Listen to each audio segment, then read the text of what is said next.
Assalamualaikum warahmatullahi wabarakatuh. Alhamdulillahil badiil hadi ilal bayani mahyair rasyadi. Amadda arbaban nuha warrasama samsal bayani fi suduril ulama. Amma ba'du. Baiklah, saya di sini berdiri akan mempresentasikan judul makalah saya, yaitu problematika studi Al-Quran. Sebelumnya perlu kita ketahui apa yang dimaksud dengan problematika. Problematika studi Al-Quran itu adalah permasalahan atau tantangan yang kita hadapi ketika kita memahami makna Al-Quran, artinya, ataupun wajib kita ketahui apa yang dimaksud dengan Al-Quran dalam kehidupan sehari-hari kita. Baiklah, yang pertama itu Al-Quran adalah wahyu yang paling menjadi pedoman hidup umat manusia. Al-Quran itu adalah wahyu yang diturunkan oleh Allah Subhanahu wa Ta'ala kepada Nabi Muhammad melalui malaikat Jibril. Terus Al-Quran itu sudah pasti kebenaran mutlaknya, itu kan tidak diragukan lagi karena Al-Quran sudah diturunkan langsung oleh Allah Subhanahu wa Ta'ala. Maksud di sini Al-Quran sebagai pedoman hidup manusia itu adalah karena Al-Quran itu memberikan petunjuk dalam kehidupan sehari-hari, dalam akhlak, perbuatan, dalam pembelajaran, dalam akhlak kita sama manusia ataupun sama orang lain, itu tuh sudah dicantumkan di dalam Al-Quran semua. Setelah itu, dengan kata lainnya tuh Al-Quran itu juga pegangan utama kita, ya, supaya kita tuh bisa membedakan mana yang baik dan mana yang buruk, mana yang halal dan mana yang haram, serta bagaimana cara kita hidup yang disertai oleh Allah Subhanahu wa Ta'ala. Terus yang kedua adalah proses pembukaannya tidak sesederhana yang dibayangkan, kan? Terus pembukaan Al-Quran tidak serumit hadis, tetapi juga menarik untuk dikaji. Soalnya tuh kalau hadis ini dia tuh tidak bisa langsung kita terapkan dalam kehidupan sehari-hari, karena hadis ini juga kan harus jelas sanadnya, harus jelas yang memperawikannya. Itu tuh termasuk hadis yang hasan, doif ataupun soheh gitu kan. Berbeda dengan Al-Quran. Al-Quran ini langsung diturunkan oleh Allah kepada Nabi Muhammad tersebut. Kalau hadis kita harus cari lagi tuh yang memperawikannya siapa, serta nanti kita tuh mencari apakah itu benar-benar dari Nabi Muhammad ataupun yang lainnya itu. Terus makna kodifikasi Al-Quran. Kodifikasi Al-Quran itu berarti mengumpulkan Al-Quran dan penulisan ayat-ayatnya, itu kan. Ada dua yang dimaksud di dalam makna kodifikasi Al-Quran itu, al-jam'u fil sudur atau al-jama'u fil sutur. Al-jama'u fil sudur itu tuh kita tuh menghafal Al-Quran. Kalau al-jama'u fil sutur itu tuh kita mengumpulkan ayat-ayat Al-Quran. Terus ada beberapa tahap dalam kodifikasi Al-Quran tadi. Yang pertama itu ada pada masanya Nabi Muhammad SAW. Pada masa Nabi Muhammad SAW itu Al-Quran belum dilakukan dalam satu mushaf, belum dikumpulkan dalam satu mushaf. Itu masih acak-acakan, tapi urutannya itu sudah sesuai lah dengan apa yang diturunkan oleh Allah Subhanahu wa Ta'ala tuh. Cuma Nabi Muhammad ini belum dikumpulkan dalam satu mushaf. Terus ayat-ayat ini juga ditulis di berbagai tempat, langsungnya tuh di pelepah kurma, tulang, batu kering, serta kulit. Tuh. Terus tidak selain ditulis, Nabi Muhammad beserta sahabat-sahabatnya juga menghafalkan ayat-ayat tersebut. Tapi setelah itu tuh Nabi Muhammad menunjukkan setiap letak ayat dan surah tersebut, sehingga urutannya udah sesuai lah kan sama petunjuk yang udah ada gitu kan. Setelah itu datanglah pada masa Khalifah Abu Bakar As-Siddiq. Setelah banyaknya penghafal Al-Quran yang gugur itu, dalam perang Yamamah, Umar bin Khattab itu mengusulkan agar Al-Quran itu dikumpulkan, gitu kan? Dikumpulkan dari yang orang itu tadi hafalkan yang belum dikumpulkan dalam satu mushaf, dikumpulkan dulu kan mau dibentuk dalam satu mushaf.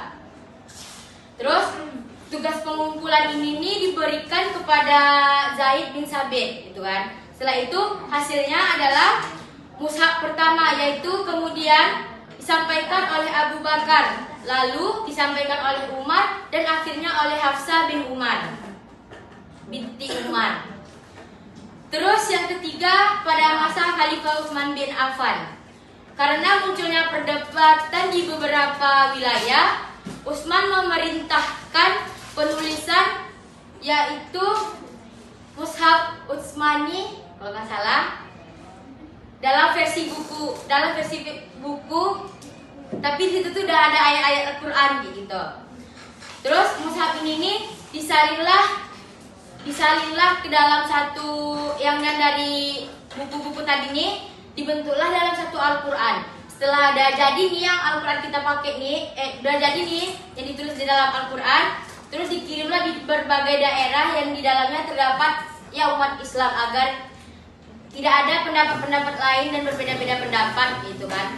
Makanya jadilah Al-Quran yang kita pakai sekarang nih. Itu tuh dari sejarah Nabi Muhammad dan kawan-kawannya lah kayak gitu kan. Terus yang terakhir itu adalah tahapan pengumpulan Al-Quran. Pada masa Nabi Muhammad kan dia tuh agar kan belum dibentuk di dalam satu mushaf. Pada masa Nabi Muhammad tuh agar dia nggak hilang begitu aja, Nabi Muhammad itu menghafalkannya, terus dia sampaikan kepada para sahabatnya, lalu para sahabatnya juga mengikutinya, menghafalnya, lalu mereka juga menyampaikan kepada anak dan istrinya di rumah. Nah, setelah itu yang kedua itu dengan cara menulis lah kan ya, dan sudah dibilang juga kan di dalam berbagai kayak di kurma, di batu, di kulit dan lain-lain lah. Itu cara Nabi Muhammad tuh membentuk Al-Quran dalam satu mushaf. Sebelum itu kan panjang sejarahnya gitu. Terus kesimpulannya tuh kodifikasi Al-Quran adalah hasil upaya Nabi Muhammad untuk menjaga Al-Quran tersebut, menjaga kemutlakan Al-Quran yang kita gunakan sekarang dalam kehidupan dan kita terapkan dalam kehidupan kita sehari-hari. Terus terjaganya keahlian dan penulisan Al-Quran tersebut, serta prosesnya berlangsung historis dan bertahap-tahap, nggak begitu aja gitu kan, banyak panjang prosesnya untuk membentuk satu mushaf itu. Oke, baik, terima kasih kepada pemateri modul yang mudah mempresentasikannya. Selanjutnya masuk tahap ke sesi tanya jawab yang akan didahulukan oleh Diva. Kepada Diva Aulia dipersilakan. Perkenalkan, saya Diva Aulia Alexa, ingin bertanya kepada pemateri. Pertanyaannya, bagaimana cara Nabi Muhammad membentuk Al-Quran menjadi sebuah mushaf? Baiklah, sebelumnya terima kasih kepada Diva Aulia Alexa. Saya akan menjawab pertanyaan dari Diva. Nabi Muhammad itu membentuk Al-Quran menjadi sebuah mushaf itu dengan dua cara. Yang pertama itu dengan cara menghafalkannya, lalu diterapkannya kepada sahabat-sahabatnya, dan sahabatnya pun memberitahu kepada istrinya dan anak-anaknya. Pokoknya dengan yang pertama itu dengan cara menghafal. Terus yang kedua itu dengan cara menulisnya. Ya tadi juga disebutkan sebelumnya kan Diva tulis di mana aja gitu kan. Baik. Terima kasih kepada Diva. Selanjutnya pertanyaan yang akan disampaikan oleh Arya Lesmana. Kepada Arya, silakan. Baiklah, saya Lesmana. Apa motif dari pengumpulan Al-Quran? Motif dari pengumpulan Al-Quran itu adalah karena Nabi Muhammad ini meninggalkan mushaf yang resmi gitu kan. Terus yang kedua itu Nabi Muhammad ini khawatir hilangnya ayat-ayat Al-Quran tadi gitu kan, karena dia juga belum dibentuk dalam satu mushaf. Jadi kekhawatiran Nabi Muhammad ini karena para penghafal Al-Quran itu udah banyak yang gugur kayak gitu kan. Makanya tuh nanti setelah ada motifnya pengumpulan, barulah Nabi Muhammad sampaikan kepada Abu Bakar dan kawan-kawannya. Terima kasih kepada Arya. Selanjutnya pertanyaan yang akan disampaikan oleh kepada Mutiara Asih. Kepada Mutiara Asih, silakan.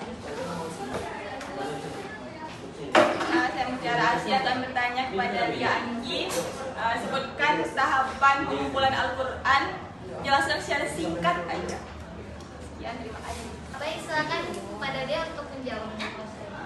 Baiklah, ada 3 tahapan untuk pengumpulan Al-Quran. Yang pertama pada masa Nabi Muhammad.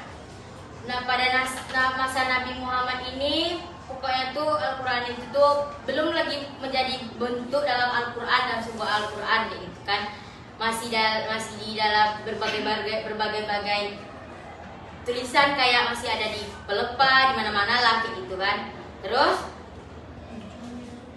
tapi Nabi Muhammad ini nih, dia tuh menunjukkan letak-letaknya itu kepada para sahabatnya tuh gitu kan. Jadi susunannya tuh nggak acak-acakan kayak gitu. Tinggal nanti pada masa Khalifah Abu Bakar tuh Al-Quran pada masa Khalifah Abu Bakar inilah banyak para penghafal Al-Quran yang gugur kayak gitu kan. Di situ tuh Nabi Muhammad tuh udah khawatir karena dia belum dibentuk dalam sebuah Al-Quran, tetapi para penghafal Al-Quran tuh udah pada gugur kayak gitu kan. Dia takut bakalan hilang lah nanti semua hafalan-hafalannya kayak gitu kan. Nah, sementara itu tuh yang akan kita terapkan dalam kehidupan kita sehari-hari nanti. Terus di situ barulah Abu Bakar nih menyuruh Utsman bin Sabit, Zaid bin Sabit barulah Abu Bakar itu menyuruh kepada Zaid bin Sabit itu untuk mengumpulkanlah yang dari berbagai tulisan tadi kan. Terus hasilnya itu mushaf yang pertama. Di situ tuh disimpan oleh Abu Bakar, lalu disimpan lagi sama Umar, dan akhirnya disimpanlah oleh Hafsah binti Umar. Nah, yang ketiganya itu pada masa Khalifah Utsman bin Affan. Karena itu tuh udah dikumpulkan, tapi kan belum dikirimlah di dalam berbagai daerah yang dimana terdapat banyaknya umat Islam. Di situ tuh banyaklah terjadi perbedaan bacaan gitu. Makanya Utsman memerintahkan penulisnya itu yang bernama Mushaf Utsmani gitu. Yaitu dia menulisnya dalam versi Al-Quran yang kita pakai sekarang nih. Mushaf ini disalin, terus barulah dikirimlah di berbagai daerah yang dimana di dalamnya terdapatlah umat-umat Islam gitu. Baik, terima kasih kepada teman-teman yang udah apresiasi dalam sesi tanya jawab ini, dan terima kasih kepada pemakalah, maksudnya kepada presentation. Ada wasik dari presentation? Baiklah, mungkin hanya itu yang dapat saya sampaikan. Lebih dan kurang saya mohon maaf. Wabillahi taufiq wal hidayah. Wassalamualaikum warahmatullahi wabarakatuh.